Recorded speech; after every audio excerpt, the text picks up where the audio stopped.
I had previously been married to someone I knew that I was not supposed to be married to, and it turned into an abusive situation. I wasn't allowed to have a job. I wasn't allowed to have money. I wasn't allowed to have friends or family over at the house. I wasn't even allowed to go into the garage, 2010s era. And I I was still young enough to where like my frontal brain wasn't fully developed to really understand what was going on and what was happening until everything was just stripped away from me. And then like being slammed up against the wall and being choked by him over dishes in the sink wasn't on my card of this is how I want to live my life. Hi, Brit. Thank you so much for joining me today. Yeah, thanks for having me, dude. Yeah, absolutely. Delighted you're here. Really looking forward to it. We're going to dive straight in with the first question, which is always, Brit, what's important to you? Ooh, see, that's the whole point of this podcast, right? Yeah, yeah, What's important to absolutely. you? It is really important and written so deep within my heart of helping other people come out of their own brain that they feel caged in and walk into the life that they are meant to live confidently. Love it. So you got to go into unpack that a bit more.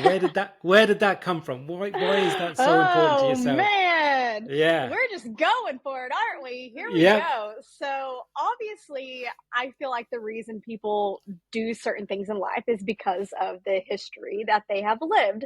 And that is where I have I've definitely lived my calling. Way back in the I say way back, but I feel old. Yeah. Golly, I'm almost 40. Okay. But I had previously been married to someone I knew that I was not supposed to be married to. And it turned into an abusive situation. I wasn't allowed to have a job. I wasn't allowed to have money. I wasn't allowed to have friends or family over at the house. Like, this is how crazy this was. I wasn't even allowed to go into the garage. Now, mind you, this was back in the like early 2000s, like 2010s era. And I I was still young enough to where like my frontal brain wasn't fully developed to really understand what was going on and what was happening until everything was just stripped away from me. And then like being slammed up against the wall and being choked by him over dishes in the sink wasn't on my card of this is how I want to live my life. And so I had left the situation, and the situation didn't quite leave me at that time. I was still having issues of him watching through windows and stuff at night, which was very, Oh, very creepy. But during the time of leaving, I had to relearn who is Brittany. What does Brittany mm, want out of life? Because I was so stripped down to literally nothing. Like my identity was gone. I had to. He made sure to I. He made sure that I had to fully depend upon him of every aspect of my life, and that I feel like this was an easier walk than what the second thing in my life happened. But I was able to rediscover, like, okay, this is who Brittany is. This is what Brittany wants to do. So I'm a creative at heart. I see beauty in the most random things, and I love to capture emotions for other people to make them also feel things. So I picked up a camera and I started self-learning everything about a camera, everything about business. I went to Barnes and Noble and picked out books about finances, what it takes to run a business, everything to do with a camera, how to emotionally attract to people, and I put it into play. Within my first 4 months of doing this, I was able to generate $20,000, which was the most money I'd ever seen at that point. I was like, oh, holy yeah. crap, like I can freaking do this. Like it was such an incredible feeling of not just being bogged down and like suppressed, but just like, oh wow, I can actually truly live a life of freedom that doesn't dictate somebody else's Yeah. say so, right? So I did that very well, apparently. I scaled my business to six figures pretty quickly. And I was like, you know what? I'm going to dive into something that most people aren't doing right now. So around 2016, I started doing more destination elopements. And I'm not saying that was the first ever to do destination elopements. Obviously, that has always been a thing. But destination elopements didn't quite kick off for all the photographers to start doing them until the 2020s because of COVID. But I started doing that, and I was like, I want to scale this part of my business too. So I started hiring other photographers that were strategically placed throughout the US. And they were going to go off and do all the traveling and the client journey. And I was left to do, the legal side of things, the editing and delivery of the end of the client journey. And it was fantastic until it wasn't. Okay. For those of you who own your business and you have employees, they're going to understand this when I say this, but hiring is an art form, an art form that I did not quite understand or learn how to do at the time. So I ended up hiring the very first person that showed interest, showed excitement, and shared a similar vision. But where I went wrong is I hired emotionally instead of logically. And that ended up screwing me so very badly in the end. Throughout the year that this employee was with me, I was ending up putting out fires, like dumpster fires that she was putting together, instead of just cutting ties and going to the next person and training them. And that's what should have happened, but I just didn't do that. I saw a younger Brittany in her, and I was like, oh, I can help you. Like, just let me, hold on with me. What ended up happening with that was when she left the company, she ended up taking some of the company with her. And I was around, she had taken about 16 years worth of intellectual property. And from physically what we could see online, 66 federal copyrighted infringements against her. So I sent 2 cease and desist letters, which that apparently did nothing. Like, she did not give a crap. So in order to keep the bleeding to stop, I had to federally sue her. And in order to afford that, I had to let go of all of my staff. So here I am, made this amazing company, right? I scaled it. I'm doing great. And whenever you scale a company to a certain height, it is tragic to bring it down to just one person, because this one person I can't juggle all of this. Like, that's obviously why I had employees. I had to let everyone go. And for the whole year of being in federal court, I wasn't mentally or emotionally capable of still producing income for my business. So all of my energy went straight to federal courts instead of putting it into marketing, putting into like keeping and training and retaining the employees. Like, it was a very hard season of my life, and it took me 3 years to get my body out of fight or flight mode of understanding, like, I'm not dying. I'm not, we're not losing our house. My kids are safe. Me and my husband are safe. But my body didn't understand that, because something that I had built from scratch was just ripped away overnight. So it took it took me walking through literal hell to come back to the center of who is Brittany? What is Brittany meant to do? And how do I get that back? Instead of chasing after the accolades, chasing after the money, because that's what it was before. My face was everywhere. I won all the awards. I was placed on major media. I was doing the thing that all Americans want to be doing when they own a business. But who are you when all that gets stripped away?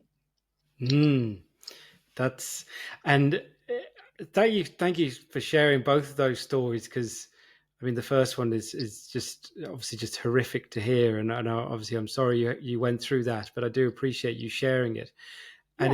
And then the second one there, in a sense of the double, in the sense of thinking that you got something together from the previous experience, to think, as you say, what it gave you to build up to that point, and then someone that you had that sort of emotional connection with, that thought you were trying to help the next person along, that you saw some of Right. yourself in them, for them Yeah. to sort of betray you? Is that the right word? I don't, that's my, That you is, know, that is. It's yeah, so far from what my therapist said, because apparently yeah, betrayal is the number one trauma that is very, very difficult to heal from.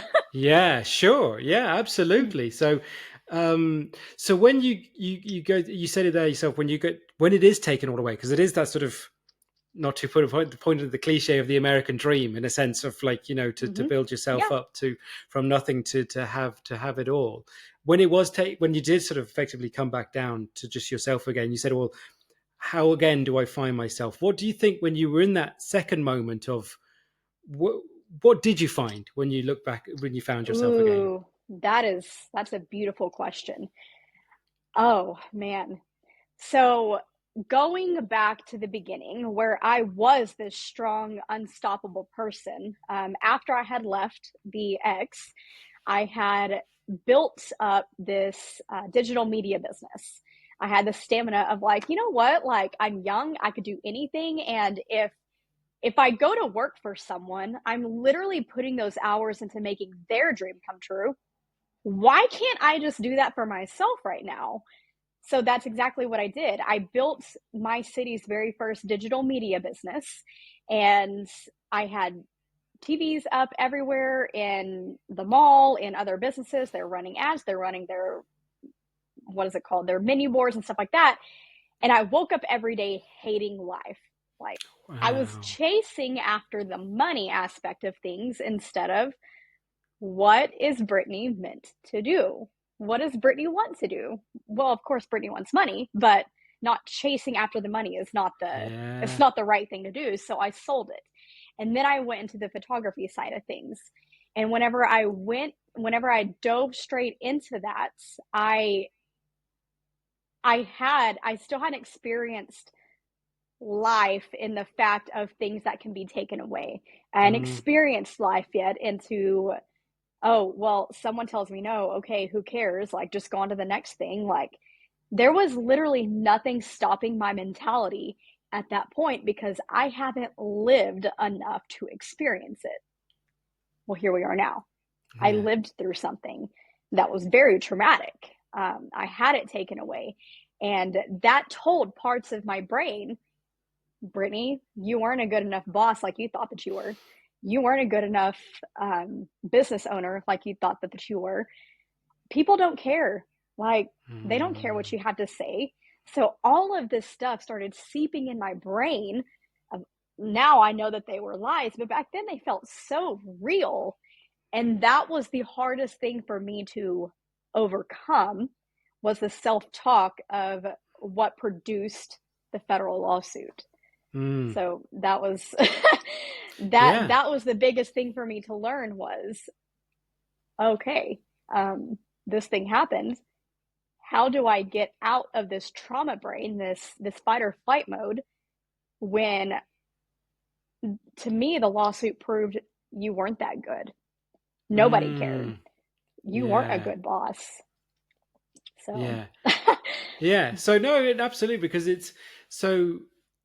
How did you do it then, or what do you think? Because you said now you knew they were lies. So what yes, was now there a turning point? Was there a sort of thing that you did that enabled you to change your own narrative? there was, and mind you, for anyone listening, this wasn't an overnight thing. No. This was literally years for me to understand what was happening within my body.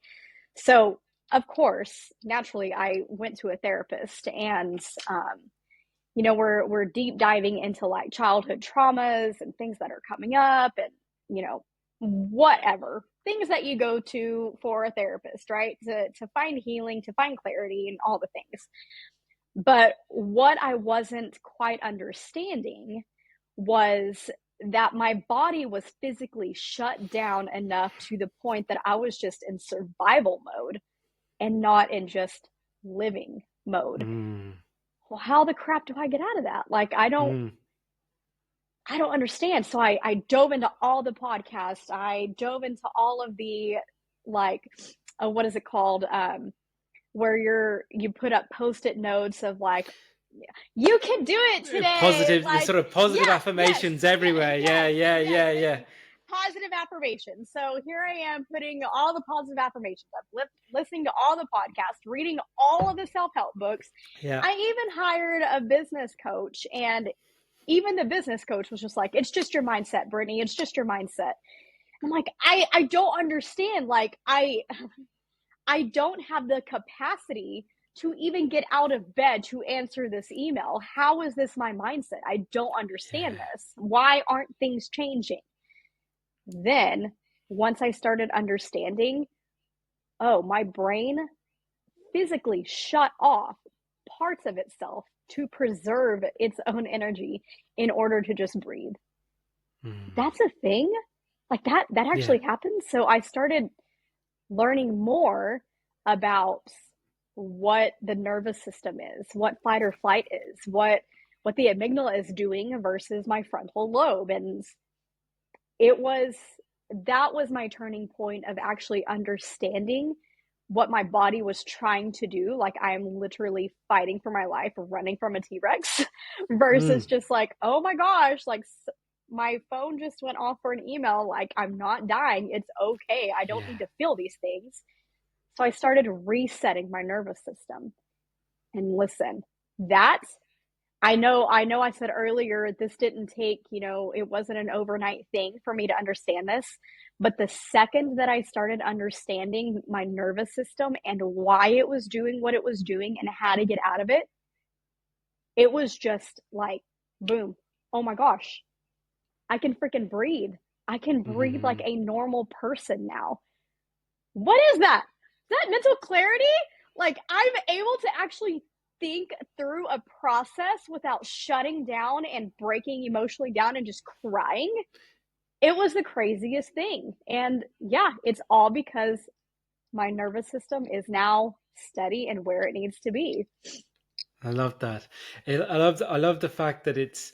Um, I love the two things out of those stories there. The one in the sense of like trying someone, either yourself trying to convince yourself with the post-it notes and the sort of affirmations, and then That's good. the other person, the coach, just almost just trying to just hit you over the head mentally, say, no, it's just your head, just your mindset, just that sort of, and you trying to believe it, like as if to say, like as if it's just going to switch. But as you say, it is a chemical thing. It's literally a physiological Yes. thing that you have to sort of understand. And it's that one that I'm taking for what you said there. One is the awareness of it, that it's actually as you say, that's a thing that it because it sounds like, well, it doesn't sound true when it says, oh, your brain is doing this to yourself to try and basically survive. You kind of go, Yep. it doesn't sound real.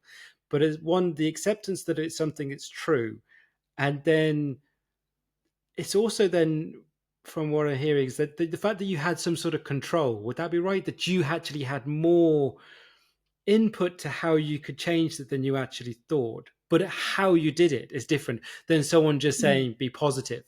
So, Right. when you said, like, so you understood the nervous system, I'm interested in what were the steps then you had to take to kind Yeah. of really get it going. Such. Yes. This is so funny because, like, I always thought meditation or just like breath work literally for people who have like goats in their backyard and they're making milk from their goats, like just this homestead type life. Okay. And I've always just like, oh, okay, like that's dumb. Like, Yeah. why don't you just pray, or whatever, Yeah. why Yeah. don't you just insert whatever? Yeah. And it wasn't until somebody told me that like your vagus nerve is right here, right? And so the vibrations that happen with the vagus nerve calm your nervous system down. And they're like, that's where breath work comes in. I'm like, that's stupid. Like, no, that's dumb. Like, how can breathing stimulate something like that? And so I went to YouTube and I pulled up some morning meditations. I'm like, okay, whatever. I'll just give this a try. So I did it. And part of the morning meditation on this one particular show was like, it was like those bowls, and they Yes. had like they were making the noise from the bowls. Yep. And I kid you not, it immediately pissed me off. I was like, oh, I hate this. I hate this so much. I immediately turned it off. I was like, this is stupid. I was just angry, and it Yeah. made my whole day just like, oh, I was just so angry at that. And it was stupid.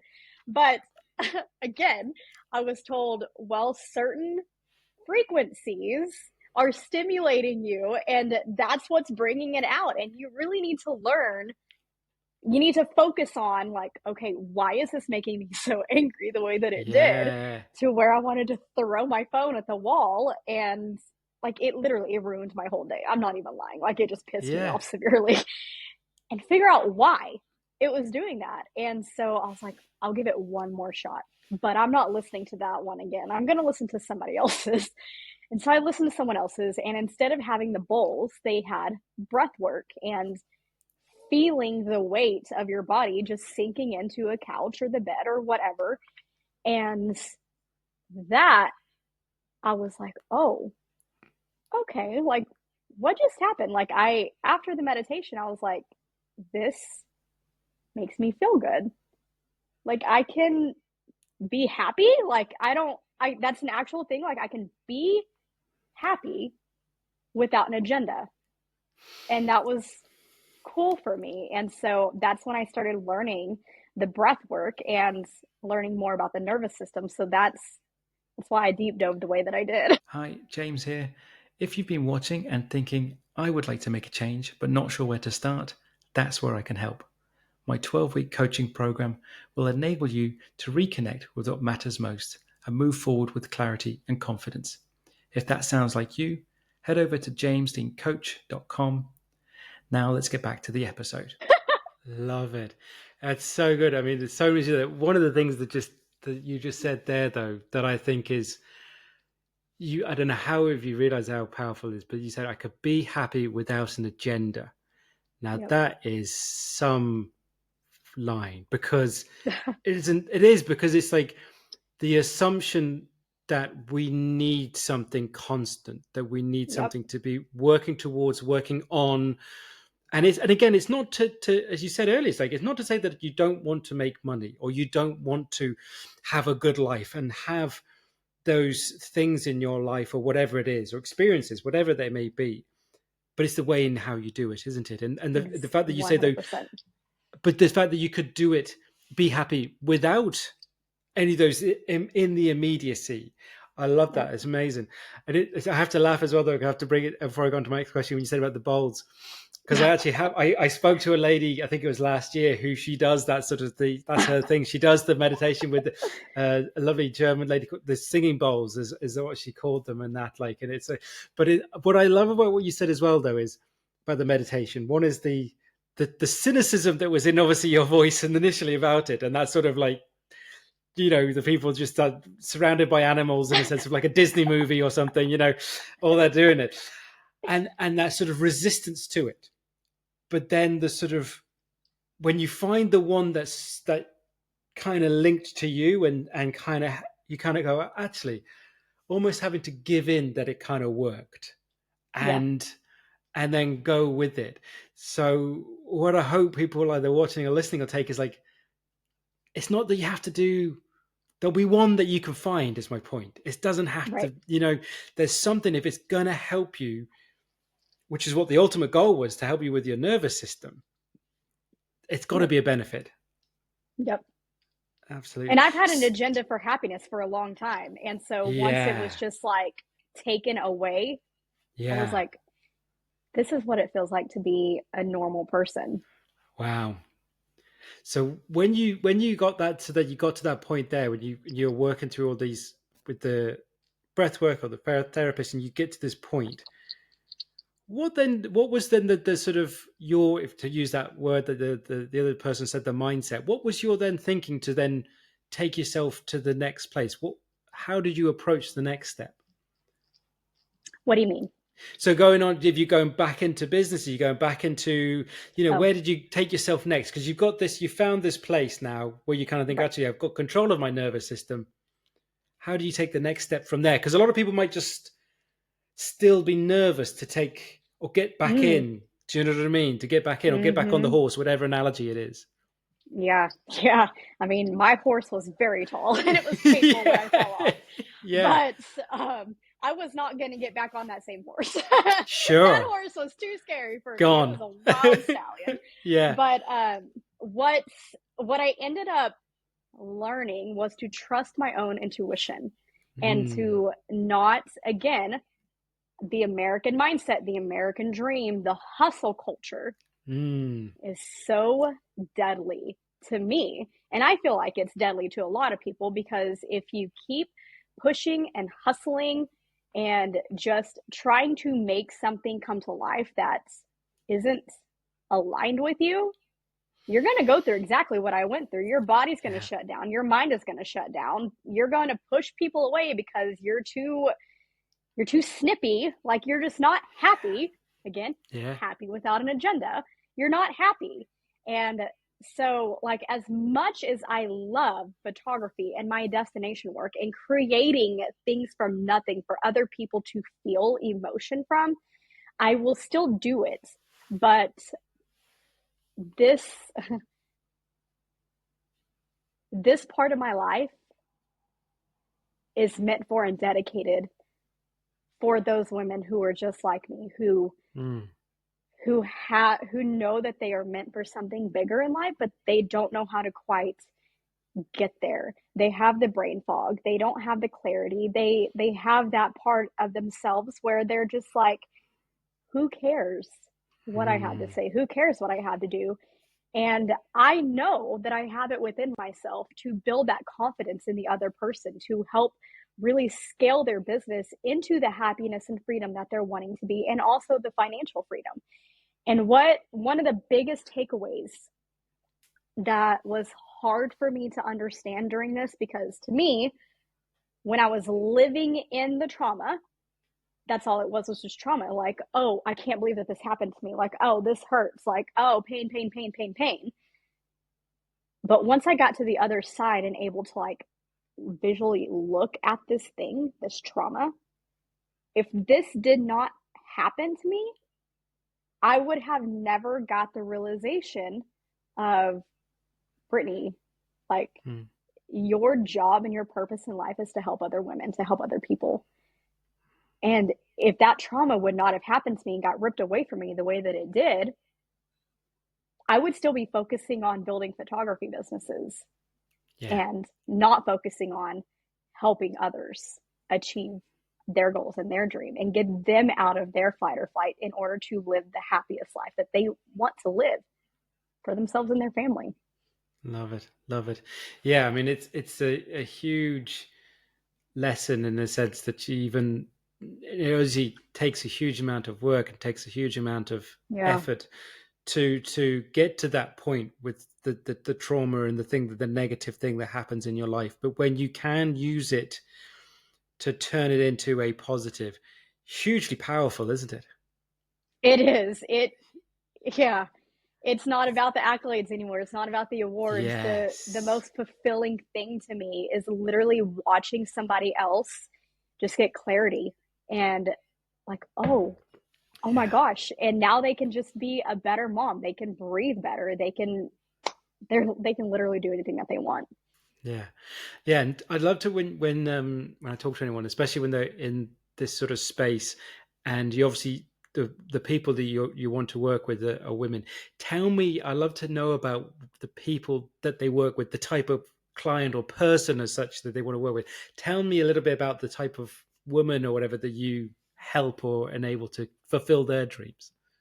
I connect very, very well with creators. So people who have the drive and the passion to want to do more and to be more in this life, mainly people who are wanting to you necessarily, I mean, realtors. Like, I've helped some realtors. They don't even own their own business, so it's not necessarily that you have to own your own business, but you have Yes. to their brains work in a creative way Yes. of kind of just like working for themselves, even if it's under somebody else. Love it. That's really interesting. It's not necessarily just so it's more the, am I right in thinking it's more the characteristic of the person than necessarily what they're trying to build in their 100%. Yes. life? Love it, Mm-hmm. love it, love it. Yep. So where does then, what's your, I'm interested then, because I'm always, when I talk to another coach, is there a process? Is there a framework? How do you sort of work with someone? I love that you asked that question. So I've had my fair share of hiring coaches myself, and I've noticed that a few of their processes are the exact same. Like, Yes. yeah, and I think I didn't want to do that because I think it's because when I look back at some of the coaching that I had and being told that it was just my mindset when it Hmm. clearly wasn't, that's not the coach that I want to be. I don't want Yeah. to be someone that's just like, oh, I can promise you, you can scale your business and you could do XYZ, just pay me $6,000 for 5 months and I'll get you there, right? And then you're done with it. Like, people with my type of brain and my mindset, like, that's just not how we work. Yeah. um, I it, I had the type of brain that had 40 tabs open, and kind of like the quote saying, like, you're kind of figuring out where that music is coming from. But until I got my body healed and set, that music went away. That internal dialogue of constant noise completely went away. And until that goes away, you can't really focus on your roadmap or the next step that you want to be, because then you're going to revert to your old self of, well, crap, so and so is able to do this. Like, I just need to go back and really mimic what they're doing. But it Mm. doesn't work that way. So the way that I like to do things is we jump on a call just like this, getting to know each other. And this call is probably going to last about 60 minutes. Like, I'm not about this whole 15-minute get you in, get you out type thing. Like, Mm. I truly want to know who you are as a person, why your goals are this. Because, again, going back to the accolades, if you're chasing the accolades, if you're chasing the money, what you're wanting is not going to, it's not going to happen because it's Mm. not aligning up. It's not aligning up to Yeah. who you are as a person. So we go through the process, and once we decide that we are a good fit, get you onboarded, and then we go through another hour to 2 hour session of just deep diving so that I can create the strategic roadmap for you. I've never had a roadmap done from any of my coaches. That was more of a marketing thing. And Yes. so we go through this roadmap of helping of like, okay, I know that your brain is jumbled right now. So the very first step that we're going to do in order to get you to where you want to be is going to be this one little tiny thing. And it may even just be saying no to something as simple as someone asking you to go to lunch that you feel obligated to go do. Like, we're training your brain and your mind to be okay with the person that you are instead of performing for the person that you think you have to be. Because once you set your brain to who you are to your core, everything else just opens, everything aligns, the people come to you. So we put out this roadmap, and you get your, I love Marco Polo. I love seeing people. I don't know if you've heard about the Marco Polo app, but it's kind of like FaceTiming on your own terms. And so they can message me and say, hey, I'm needing help with XYZ. Cool. Just FaceTime whenever I have the availability to do so and help them through that. But I help them through our training sessions, even after it ends, because, again, I know we are creatures of habit, and training and Yes. rewiring your brain is a completely different ballgame than it is to just, oh, go read a book. It's just your Yeah. mindset. Just change how you're looking at things. Mm. No, I love it.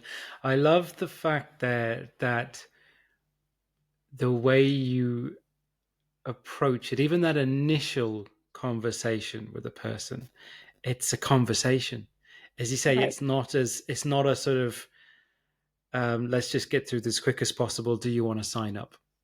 Right. Because I don't know about you and your experiences, but being listened to is one of the most profound things that can happen to a Mm, person when they genuinely feel been listened to. Because in some ways, I'm sure you've had it where you've given someone an hour of your time and they maybe don't work with you, but that hour was almost what they needed, and you kind of go, well, okay. But it's because it's sometimes it's like they've, and I've had it with people I've coached or people who just joined me like yourself on the show, that they said something out loud for the first time. It's even just that release. So I think it's wonderful that you do that for people, because it's such a powerful thing for the person to have that opportunity for that length of time to get it out there. 100%. And just like you mentioned, everybody wants to be heard, everybody wants to listen to. Like, of course, like that is one of the most basic human needs, is to feel included, to feel like you're a part of something. And if you're not being listened to, then again, going back, who are you? Why do people care? But I feel like another thing that is just as important as being heard is being coachable. If you're someone who finds yourself stuck and you're frustrated that you're not to where you want to be, whether that be a personal goal, a financial goal, a business goal, whatever, if you're the type of person that can't take criticism or coaching or saying, hey, like this isn't working out for you, let's try something different, and you think that you know exactly what you need to be doing, you are never going to plateau over that. Yeah, absolutely. And again, I'd say from my experience that sort of comes to that same sort of person that you said, that was like the person who's just purely trying to achieve. They're trying to, as you said, the word, they're trying to get, whether it be the accolade, whether they're trying to get just more money, things like that. And it's purely, it's that externality. It's this only looking for because kind of what you're saying earlier, they don't know themselves, and the only way they think they can fulfill themselves, it's not even fulfillment, I would say. It's a kind of like that sort of hit, is just by getting the extra, the more. And as you said earlier, that sort of hustle culture, thinking you've got to get more. And then I think it falls into that sort of comparison side of stuff as well, because they look at their, whether it be people they look to online, or whether they someone they went to college or school with, and they think, oh, they've made this job role or this amount of money. It just feeds into that thing where it's like, well, actually, as you said earlier, but are you happy? Exactly. Because for me, it's like the only thing that's going to make you what you think is happy is to get more, but there's only so much. Yeah. And like, even to me, when I was a kid, like the generation of our parents, they worked all the freaking time. Like, they're just gone. They're not there really at sporting events or school events or whatever. And that was instilled in us as children, especially in our school system. I mean, I don't know what type of comments you may get from this. This is just my belief, but the American school system is definitely built around building employees instead of actual education. Sure. You don't need to have your child sitting through 8 hours worth of schooling, because you're just training them to be an employee. But when we get out of the school system, it is instilled in us, if you are not working 8 to 5, 8 to 7, or what have you, you're not going to do anything with your life. But for those of us who have traveled, if you go overseas, and especially in Europe, like, they literally shut down businesses to go take naps. Okay, they understand the basics of rest and what rest does for you. America doesn't understand that. Like, if you're resting, you're not being successful.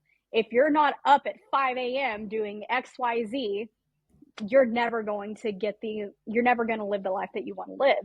But for the people who understand rest and understand like how to actually build something that is aligned and not something that you are chasing after, that's where you find the fulfillment that you need, because again, rest is what is going to build it. Yeah, no, I love it. Absolutely. And obviously there's so many different sense of cultural things and differences in a sense of, Mm-hmm. but there very much is that sort of the cliche of you could work all those hours and work all that time and put everything into it, still have it taken away from you, or still get to the end of your life and Yes. think, Yeah. There you go. like as you said yourself, you experienced it. You put your heart and Yep. soul into something, and it gets ripped away. So it's kind of like, it's that thing of like, even just the point you said about whether we children, life, the experiences of, by putting in those hours of work, what are you potentially giving up on or giving out, missing out on potentially, Yep. especially if it's something that's not fulfilling you. It's that the huge word that you've mentioned a few times, that whole thing of fulfillment. And because you said it for your getting it for yourself, and then obviously for the person that you're working with as well, in a sense of what they're trying to get out of their, Mm-hmm. whatever their fulfillment they're trying to get out of their life. Where do you think that, because we've said it a few times now, where does that word place in your sort of life now, fulfillment? Mm. It is now with my children. When Mm. when I was working, so like I work from home, and summer times are oh, they are the hardest hardest time to work because kids are out of school, right? But I used to just get so angry if anybody just came to bother me, for anything. Even if it's like, Mom, can you get me a snack? Can you just not get the snack yourself? Like, and I know that sounds bad, but that's just how I was. I was overstimulated, and any little minor inconvenience that took focus off of what I was doing would just make me mad. And now I'm like, oh my gosh, that even at the end of the workday, I'm still not happy. My kids aren't happy. My spouse is probably really annoyed with me right now because I am being snappy at everyone because I haven't reached the goal that I need to reach. So everybody just Mm. leave me alone until I can do that. Yeah, it's definitely finding the fulfillment in enjoying my family and my kids and enjoying them being kids. Mm. Yeah, Definitely. absolutely, 100%. And I think it'd be a missed opportunity now for me, because you've gone through so many different iterations of businesses, and sort of like, and ones have gone up and succeeded, and obviously things anyway. Where do you think now, well, obviously for yourself personally, when you're working with someone, when it comes to sort of setting up or running, operating a successful business, whether it be someone on their own or who's trying to build, what do you think are your key points now? Ooh, I love that you say now and not the Brittany that was Yeah. scaled and making the money. I love that. Um, I definitely think the key part, my most number one thing is trusting your gut and your intuition. Mm. Like the second that something feels off or that you feel like you have to push something to make it happen, that's where you need to take a step back and be like, no, bro, like Mm. what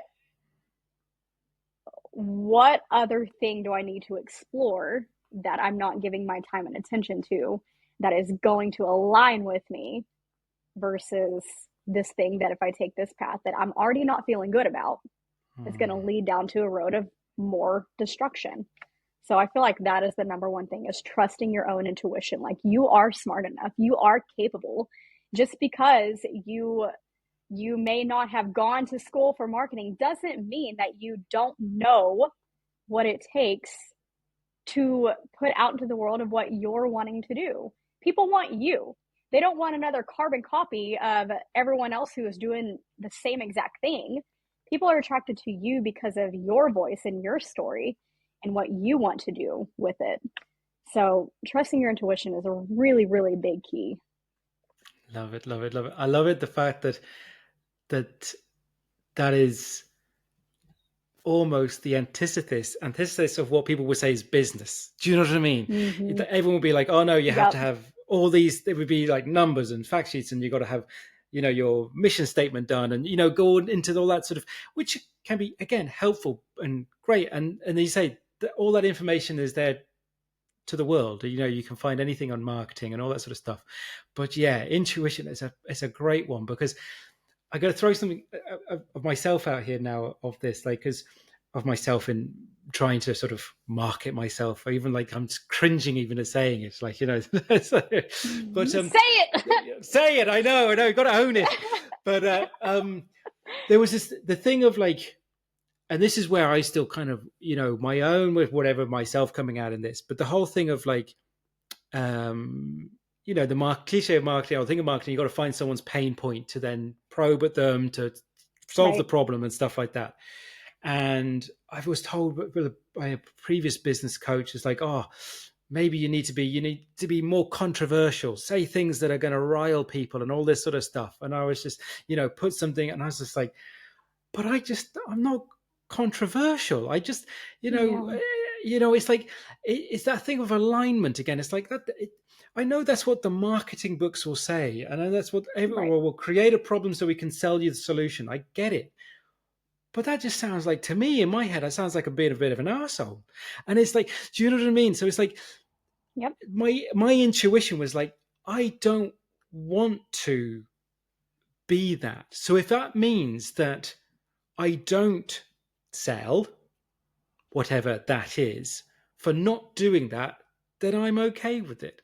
Do you know what I'm getting at, in a sense of that sort of, yep. I understand there's an element where you got to sort of promote yourself and market yourself, but it can feel right to yourself. Does that make sense? Oh, absolutely. Because if it doesn't feel right to yourself, how in the world is it going to feel right to the person that you're trying to help? Yeah. They're going to see right through it, aren't they? It doesn't work that way. Now, I mean, if you're talking in business terms of like, you need to know your KPIs and financials, where your money's going to, of course you need to know that. Yeah. But if that's something that you're just like, oh man, like I can't go there. Like my brain is stuck. I don't know how to do this. Find someone who does. Like, you don't have to know it all. There are plenty of people out there that you can hire to help you. Like, yeah, I get it. But seriously, I'm proud of you for not following through on that, because what maybe has worked for that coach of yours doesn't mean that's going to be the same thing that's going to work for you. Absolutely. 100%.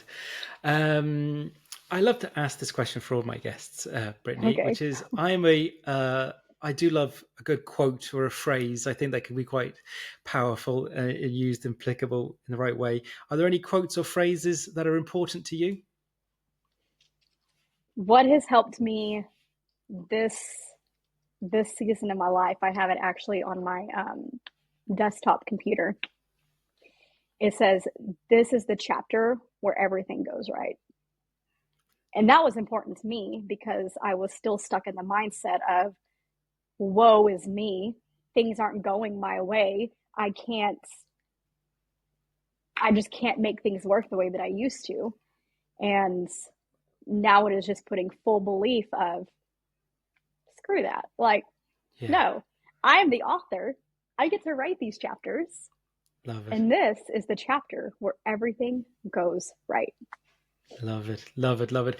And I think as well, because it's not to confuse that with what we spoke about earlier about just the positive affirmations, because the thing is because people can dismiss or the whole thing of putting a quote out there, but it's like, if you connect with the right phrase or anchor or something, there has to be an alignment to it there.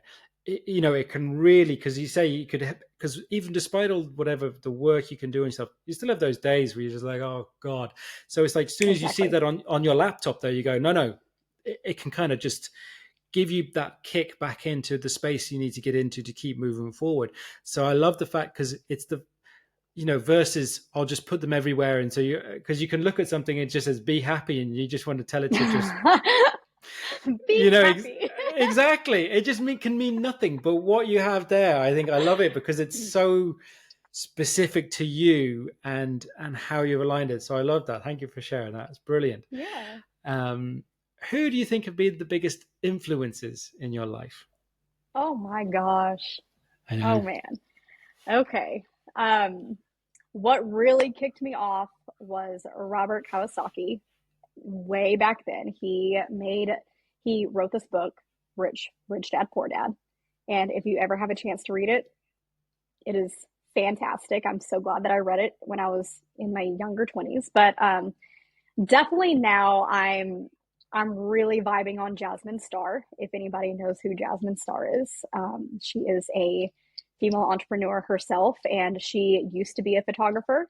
She then went into the business speaking and coaching, just like me, public speaking and stuff.